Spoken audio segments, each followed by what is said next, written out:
Вспоминая обычаи и традиции встречи праздника всех праздников, мы помним самое главное. Рождество – это праздник, который освещает весь мир любовью, добром, милосердием, вниманием, никого не оставляя в одиночестве. Сегодня особенный день, и каждый из нас старается провести его так, чтобы подарить добро и любовь близкому человеку, согреть теплом всех, кто нуждается в этом, стать лучше, а самое главное – ближе к Богу. Его Высокопреосвященство, митрополит Симбирский и Новоспасский, владыка Прокол.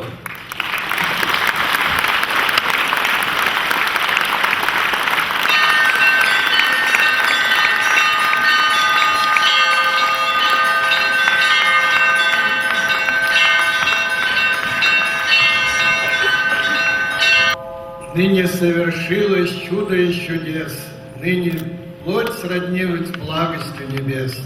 Ныне человеком стал предвечный Бог, и в вертепе в яслях скромное сердце лег. Братья, поспешите Господа принять, поспешим с любовью хлеб и соль подать. Он рукою бедных этот хлеб возьмет, и благословение вам зато пошлет. Вот с этой великой тайны, благости тайны Божией, я всех вас поздравляю светлым Христовым Рождеством. Сегодня Господь объединил нас всех вот в этом замечательном зале. Традиционно, уже много лет, мы совершаем эти дивные праздники, прославляя подателя жизни Господа нашего Иисуса Христа. Ибо так возлюбил Бог мир, что отдал Сына Своего Единородного, дабы всякий верующий в Него не погиб, но имел жизнь вечную. Прошло 2000 с лишним лет, и мы сегодня празднуем это светлое Рождество. Рождество того, который принес нам мир, который принес свое светлое учение, который даровал нам свои прекрасные заповеди, который начертал бытие человеческое в этом мире и отвечает на этот вопрос. Не что такое мир, а как человек должен жить в этом мире. И идя за Христом, человек живет правопорядочной жизнью, прославляя подателя и своего Творца. И мне сегодня очень приятно, что я вот нахожусь в окружении этих замечательных детей. Мне это напоминает когда-то мое скромное детство. Это было много-много тому лет назад, когда мы, дети, в тех деревенских условиях прославляли также Христа.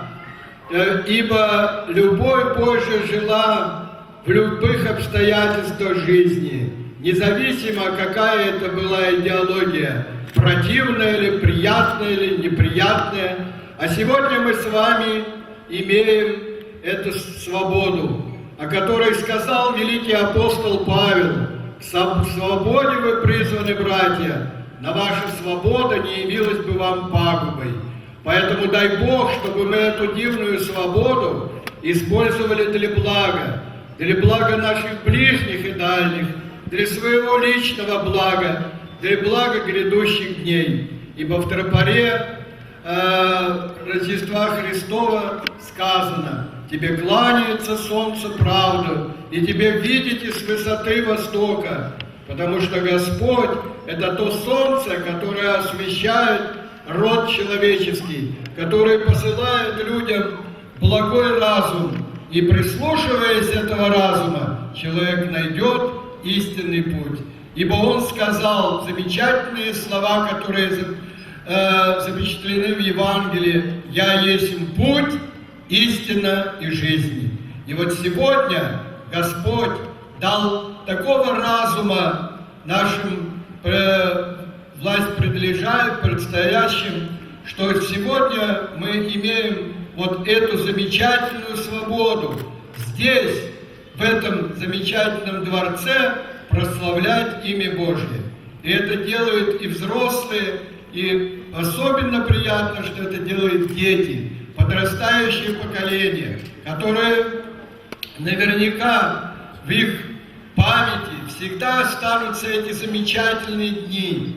И они, помня и слыша о Христе, будут вести, я полагаю, достойный образ жизни и никогда не будут жить во вражде, но будут жить в мире. Ибо Христос – это наш мир, который дал нам свое благостное учение. И в этом учении находящийся человек, еще великий пророк и царь Давид сказал: «Блажен муж, поучающийся в законе день и ночь». И вот этот закон Божий, он объединяет всех нас, дорогие мои, открывает в наших сердцах этот благостный разум, понимание. Потому что когда человек закрыт разум, он не понимает, что это такое. А когда человек обращается к Богу, он говорит: Боже мой, как же я так жил?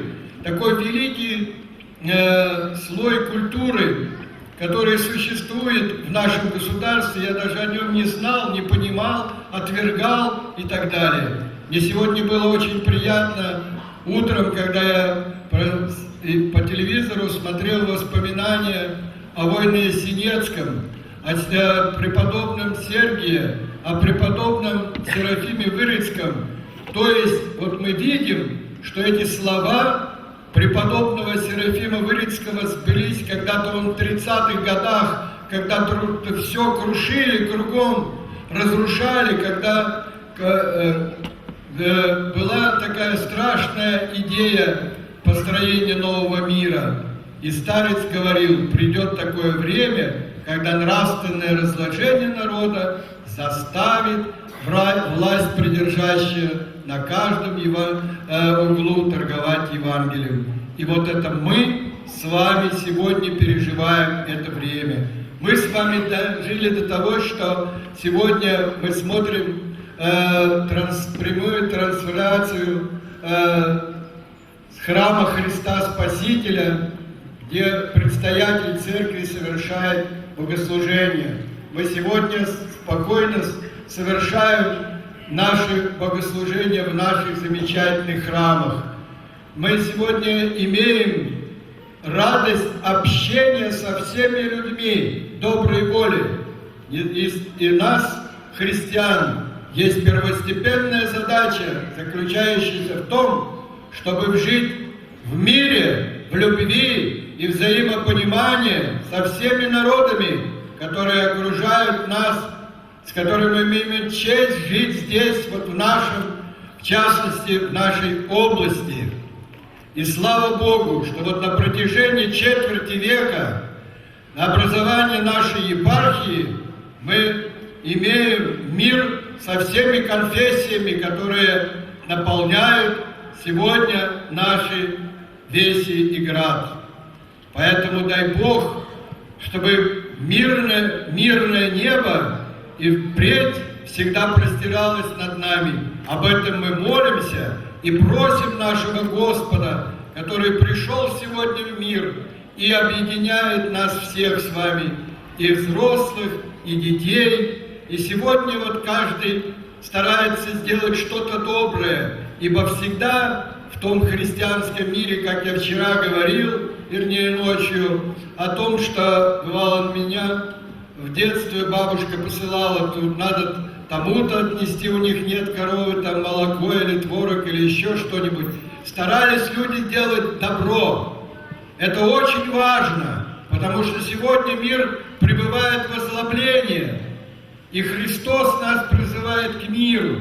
Он призывает нас, чтобы мы открыли свои сердца друг другу, чтобы мы жили, не теряли бы человеческого образа.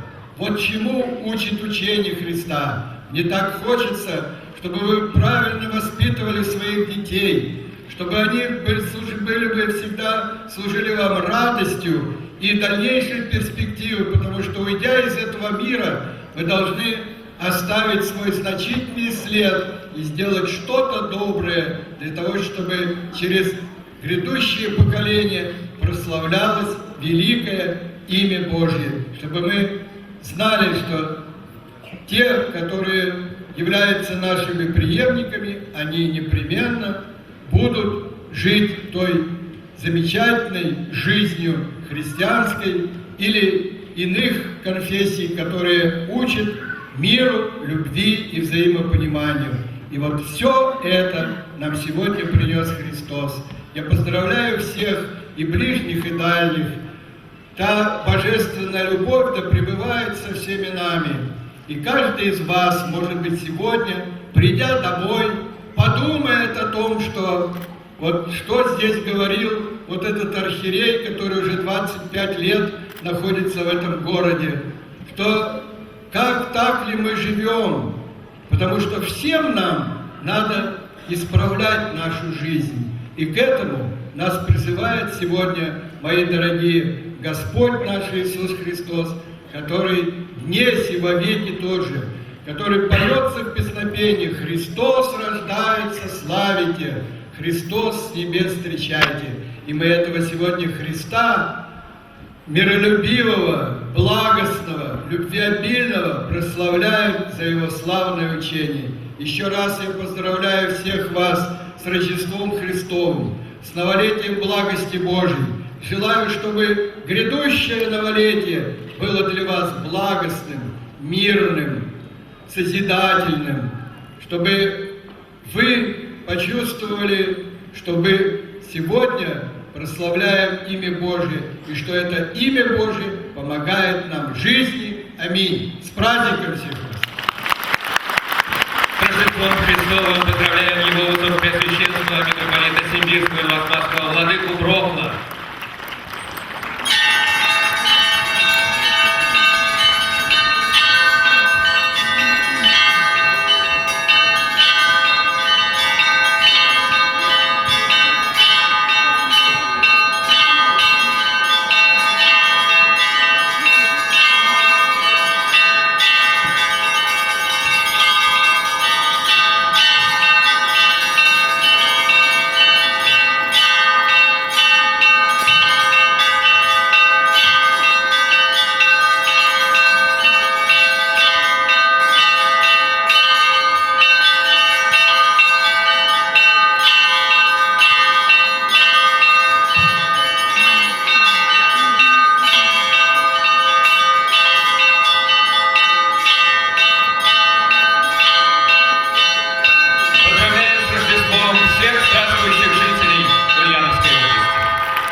Знаете, мне вспоминается такое замечательное стихотворение: «Был у Христа младенцев сад, и много роз растило в нем.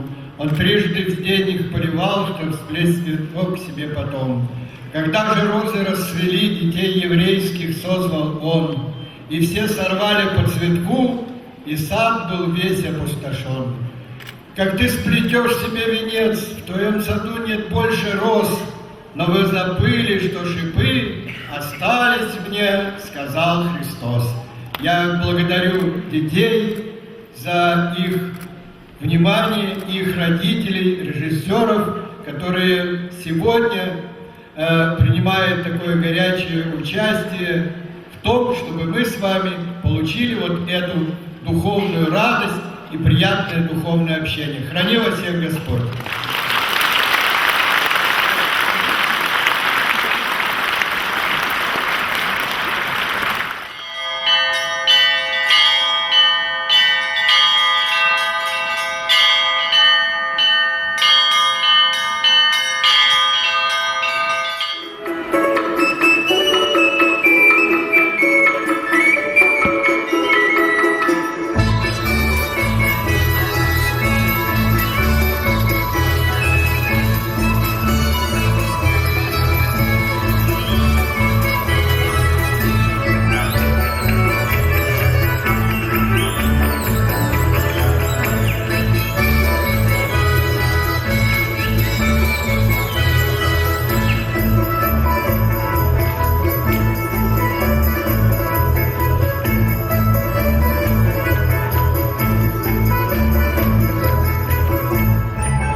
года, и мы уверены, что все, о чем мы с вами мечтаем, сбудется. Вам слово, владыка.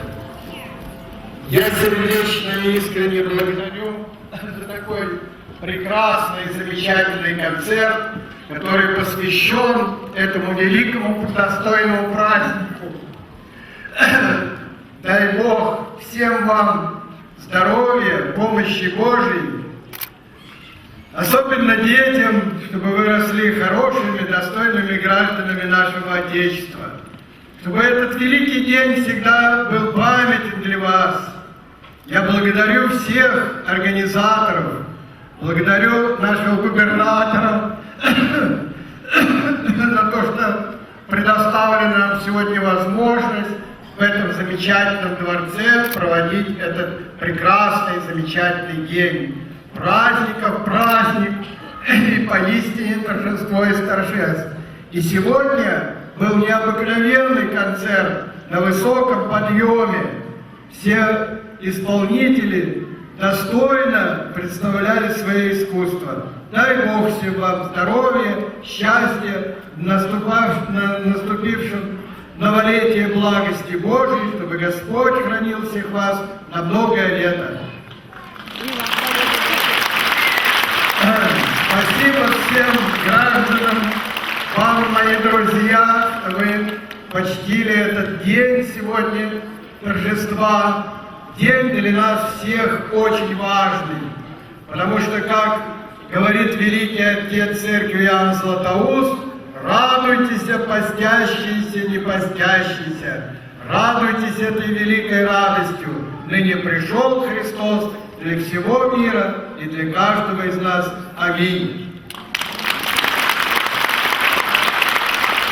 Спасибо, уважаемый владыка. С праздником вас, дорогие друзья, и до новых встреч.